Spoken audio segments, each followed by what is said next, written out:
So what all of this ends up creating is the Gnostic hell, the prison that your mind creates, the Matrix.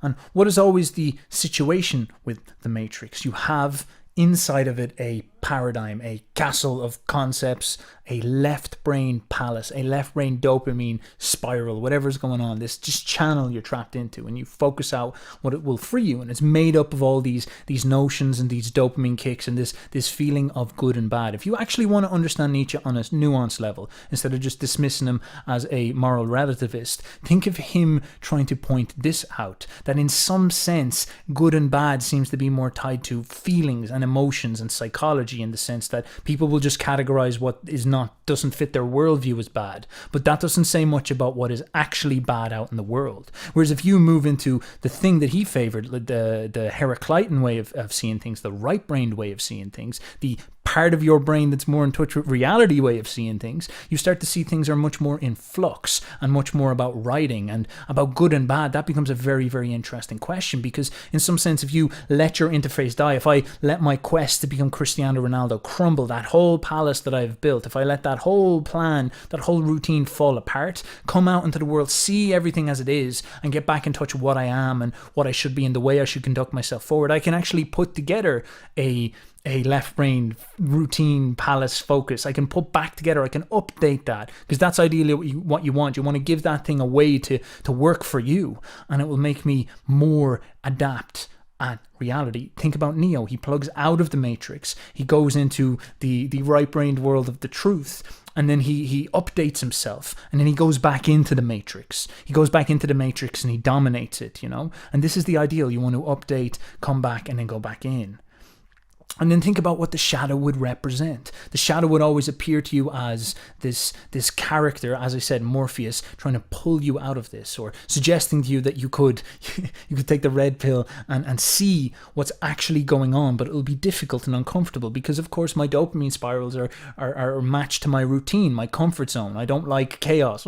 Always go for order, man. Don't go for chaos. Well, actually, Jordan Peterson says you should go for chaos and learn to turn it into a Garden of Eden, man. And this type of thing, whereas the blue pill is like, no, just close your eyes and pretend everything is as you believed it was beforehand. Pretend everything is normal. You were right. You despite your arbitrariness and the fact that you're just in like the middle of some historical process, you're actually perfectly correct in everything you believe and everything you do. You actually nailed it, dude. Well fucking done. Well done. That's great. That's top 10. And you didn't even have to self-reflect either. Like, you didn't even have to challenge your own belief system. You just got it right, man. That is top tier stuff. You might be this dude down here, Jesus Christ, for all we know. And then think about Jesus, like what he represents. He represents this character. He represents the idea that, all right, there's this more majestic logos, Heraclitean logos truth out there that the right brain sees, a better way to conduct yourself in the world, a more better way of being. And Jesus sees this, and Jesus says, right, I'm going to represent that. And what I'm going to do for you is I'm going to show you that I will be the logos. I will be juicy. I will be the best boyo there is out there. And what will happen is I'll enter into this Gnostic culture, this hell, that the left brain and the collective hive mind of the left brains have created. And watch what will happen. They'll categorize me as evil, and then they'll destroy me. And they'll humiliate me, and they'll hate me. They'll destroy me and humiliate me and hate me, even though I am the good. And that's his gift to you. That's how he died for your sins. That's how he set you free, because he shows you what will happen to the right thing. And he shows you that he decided to go there before you. It's a very, very powerful idea. And then you can think about the Joker. You can think about the Joker as the shadow. The same thing. Jesus, in some sense, is the shadow. You can think about the Joker as the shadow, and how the shadow is tied to the Messiah, because the Joker is that clown world meme, that realization that, the paradigm is there's so many anomalies and inner contradictions that this thing is getting held together by sellotape at this point. Like, it just does not make sense. And you can see the hypocrisy, and it's ridiculous.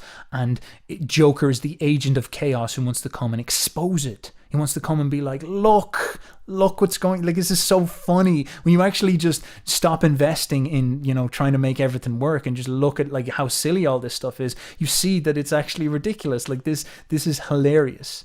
And think about what was going on with me, the humor and all this, the trickster archetype, if you will. It's all tied to this strange sort of vibrant energy point, which is the evil, if you will, or the bad or the outsider. It's all tied to this type of stuff. Joker character, this Joker form of the shadow always appears to bust you out of your Gnostic reality in some sense.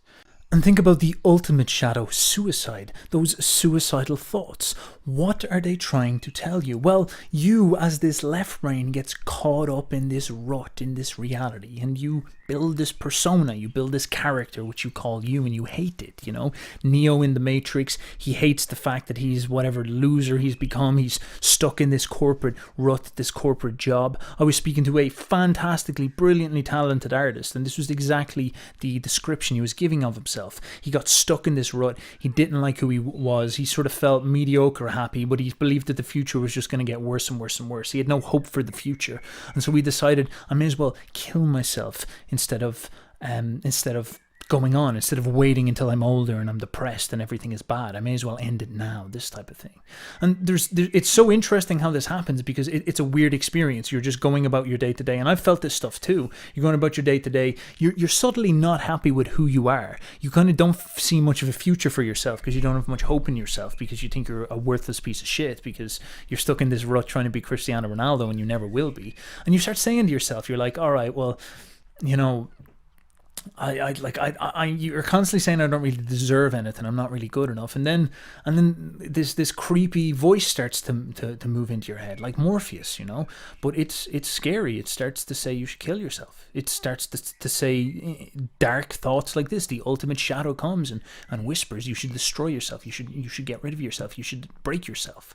And this is such a weird thing to think about. It's like, why is my head telling me this? Like, is this real insanity? It would feel like it. It's a horrible notion, and it's a curse on all people. And I've felt it before. It's happened to me. I've talked to brilliantly talented artists, people like artists so good that people wish they were like them, and I'll do an interview with one at some point. And these thoughts, these visions would appear in their mind, and they'd get intoxicated by them, they get caught up by them, and it's a really, really scary thing, you know. It's like, what's happening? Why am I planning my suicide? Like, what the hell's going on here? And I remember the feeling I had, the visceral emotions I would have, is that this sort of voice, this suggestion would pop into me, and I'd try my best to deny it, but I was terrified of telling anybody, because it's like that would make me mean I'm crazy.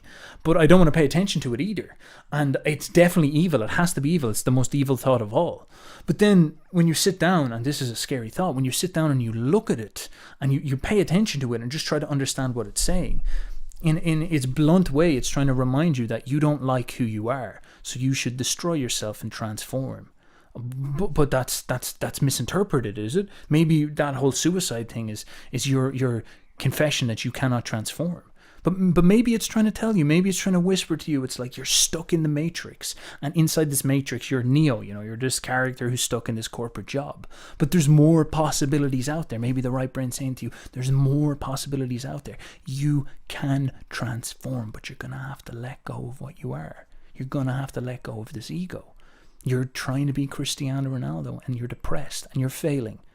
And you need to humbly let go of that thing. The only thing that's attaching you to this mode of being is the persona, the personality, the person you think you are when you're caught up in this loop.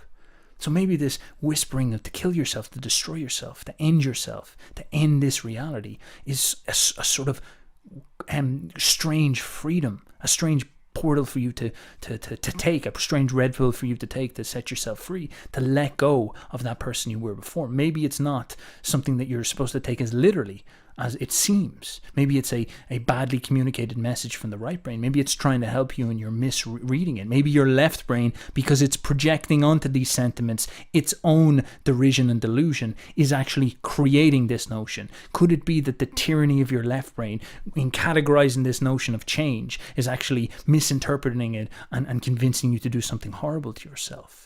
These are serious things you need to think about. I know some people might be in that place, and you have to understand everything in your mind justifiably should be trying to help you, and it might be your mistakes that could lead you to an incredible delusion and a credible mistake. Something to keep in mind. And so that could be the consequence of the ultimate shadow. It's the ultimate attempt to take you out of your Gnostic fake reality.